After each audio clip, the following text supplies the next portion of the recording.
역대급 실적 행진을 이어가고 있는 금융지주들이 오늘 신한금융지주를 시작으로 본격적인 어닝 시즌에 들어갔습니다. 자세한 내용은 경제팀의 이순영 기자와 살펴보도록 하겠습니다. 네, 기자. 오늘부터 주요 금융지주들, 그러니까 3분기 실적 발표가 시작이 됐습니다. 네, 그렇습니다. 네. 오늘 신한금융지주 실적 발표가 조금 전 4시에 있었고요. 네. 내일에는 KB금융지주, 그리고 모레 금요일에는 하나금융과 우리은행이 각각 3분기 실적을 공개합니다. 은행권은 올해 3분기에도 원화대출 성장률이 높아지면서 이자이익이 크게 늘어날 것으로 예상되는 가운데 역대급 실적을 달성할 것이란 전망이 나오고 있습니다. 이 금융정보업체 추정치를 살펴보면요. KB, 신한, 하나금융지주와 우리은행 등 4대 시중은행의 당기순이익 전망치는 3조 900억 원으로 집계가 되면서 2조 5,300억 원대를 기록했었던 지난해 같은 기간보다 약 20%가량 증가했을 것으로 추정되고 있습니다. 네, 그런 가운데 신한금융이 가장 먼저 오늘 성적표를 공개를 한 거잖아요. 어떻게 나왔습니까? 네, 은행권 중 가장 먼저 스타트를 꼬는 곳이 신한금융인데요. 이 신한금융은 오늘 3분기 당기순이익이 8,478억 원으로 3분기로는 2001년 그룹 창립 이래 최대 실적을 기록했다고 밝혔습니다. 당초 시장 컨센서스 8,600억 원에는 미치지 못하지만 3분기 연속 8,000억 원 이상의 경상이익을 시현했습니다. 또 3분기 누적 순이익은 2조 6,343억 원을 기록했는데요. 이는 지난해 3분기 누적 순이익에 이은 역대 두 번째 높은 기록입니다.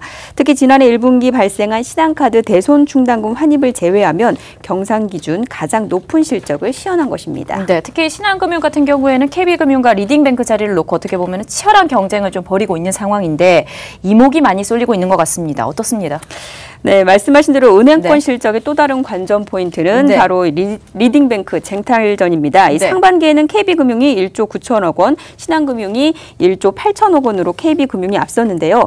1위 수성 자리를 빼앗긴 신한이 과연 3분기 리딩뱅크 자리를 탈환할 수 있을지 주목되고 있습니다. 물론 내일 KB금융의 성적표가 공개돼야 정확하겠지만 일단 시장에서는 KB금융이 이번에도 업계 1위 자리를 지켰을 것으로 보고 있습니다. 당초 시장에서 전망하는 KB금융의 3분기 순이익 컨센서스가 9,400억 원, 신한금융이 8,600억 원 정도였는데 오늘 신한금융이 8,400억 원대 실적을 기록하면서 KB금융 쪽에 무게감이 실리고 있는 상황입니다.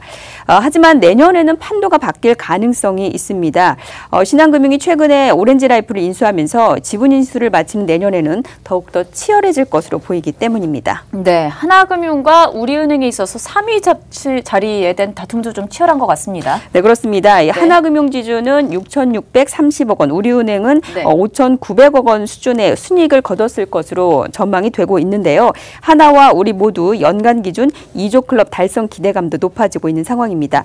현재는 하나금융지주가 3위를 지키고 있지만 지주사 전환을 앞두고 있는 우리금융이 대형 증권사 인수합병 등을 통해서 몸집을 키울 것으로 보이는 만큼 내년에는 금융지주의 판도가 바뀌는 등 박빙이 예상되고 있습니다. 일단 전망치를 봤을 때는 2분기에 이어서 3분기도 호실적이 예상이 되는 상황인데 문제는 좀 4분기에 이 같은 실적 행진은 예상하기가 어렵다. 이런 얘기가 있습니다.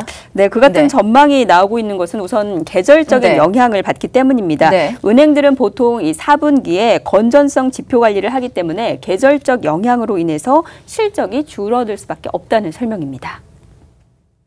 매각이나 상각해서 이제 이 건전성 지표를 관리를 하는 매 분기 4분기가 그런 분기이기 때문에 기본적으로 대출 성장이 크게 안 나오는 분기고요. 계절성이 있어요. 4분기에는 이제 충당금도 좀 보수적으로 쌓고 판관비 특히 이제 원래 이제 매년 말이 판관비가 은행들이 크게 늘거든요. 다른 분기에 비해서.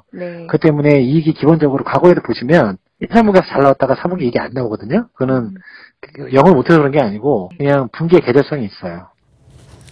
네, 그 밖에 은행들은 보통 이자이익을 중심으로 실적이 개선이 되는데 금융당국이 가계대출 증가세를 잡기 위해서 총력을 기울이고 있는 점도 좀 부담으로 작용할 것이다 라는 이런 전망도 나오고 있습니다. 네, 역대급 실적 행진을 이어가고 있는 금융권, 은행권 과연 어떤 행보들을 보이게 될지 앞으로 기대를 해보도록 하겠습니다. 지금까지 이순영 기자와 함께했습니다.